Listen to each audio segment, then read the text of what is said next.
And we are here today to raise our voice against the war criminal Benjamin Netanyahu, who is criminally speaking before a joint session of Congress today. And we did not want to let that moment pass without showing that people here in the United States are overwhelmingly in favor of an immediate ceasefire. On Wednesday, July 24th in Washington, D.C., tens of thousands took to the streets to protest Israeli Prime Minister Benjamin Netanyahu's joint address of Congress. Demonstrators called for the U.S. to end military aid to Israel and for Netanyahu's arrest. That's why we have the phrase behind this demonstration that we're going to do a citizen's arrest of Benjamin Netanyahu, because ultimately if the U.S. government isn't going to step up to the plate, if foreign governments aren't going to step up to the plate in terms of actually holding this war criminal to account, we the people are at least going to attempt to hold these war criminals to account.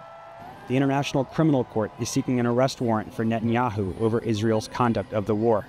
Over 40,000 Palestinians have been killed by Israel since Hamas's October 7th attack.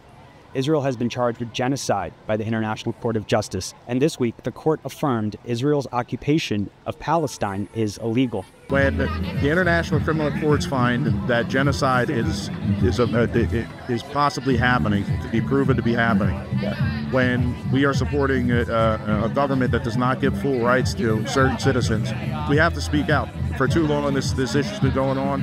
And I think you can see, like, the tide is turning. Organized labor mobilized a large contingent for the protest. I think it's a hugely significant moment for organized labor. I mean, earlier on in the genocide, several unions had signed letters calling for a ceasefire. I think it's, really crucial and amazing to point out that the letter that was released yesterday specifically also talks about U.S. ending its funding of Israel, and arming Israel, which is a crucial step forward. And I feel like it just points to labor starting to take the more broad, bold, independent action from the Democratic Party, because I think we're starting to see the Democratic Party itself doesn't offer a platform for the labor movement or for all people to solve the really, crucial problems that we're all facing right now. Dozens of U.S. lawmakers boycotted the speech, including Vice President Kamala Harris, who is now the Democrats' presumptive presidential nominee after President Joe Biden withdrew from the race. And him stepping down was exactly what needed to happen. The numbers we were looking at our own polling and external polling, he didn't stand a chance in Pennsylvania, especially after the assassination attempt. And he's still probably going to get crushed in Michigan.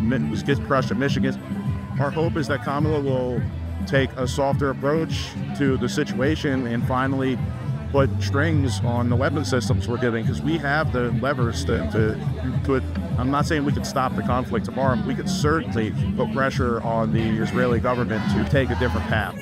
The uncommitted movement welcomed Biden's departure and urged Harris to change course on Gaza. We do know that Vice President Harris will have a private meeting with Netanyahu.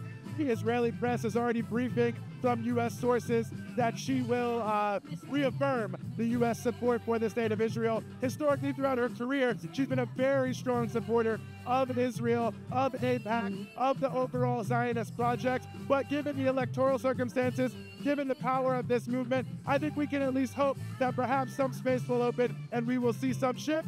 But we're not waiting for it, nor are we going to let our foot off the gas. For The Real News, this is Jaisal Noor reporting from Washington, D.C.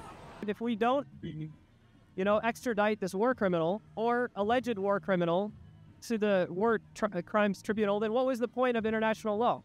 Why did we sign this document?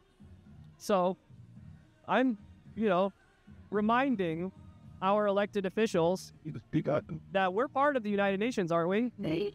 And the ICC's cooking, and we are accomplices. So if we are abetting this alleged war criminal, then that kind of makes us accountable too, right?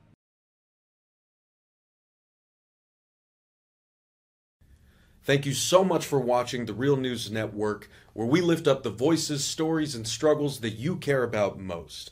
And we need your help to keep doing this work. So please, tap your screen now, subscribe, and donate to The Real News Network. Solidarity forever.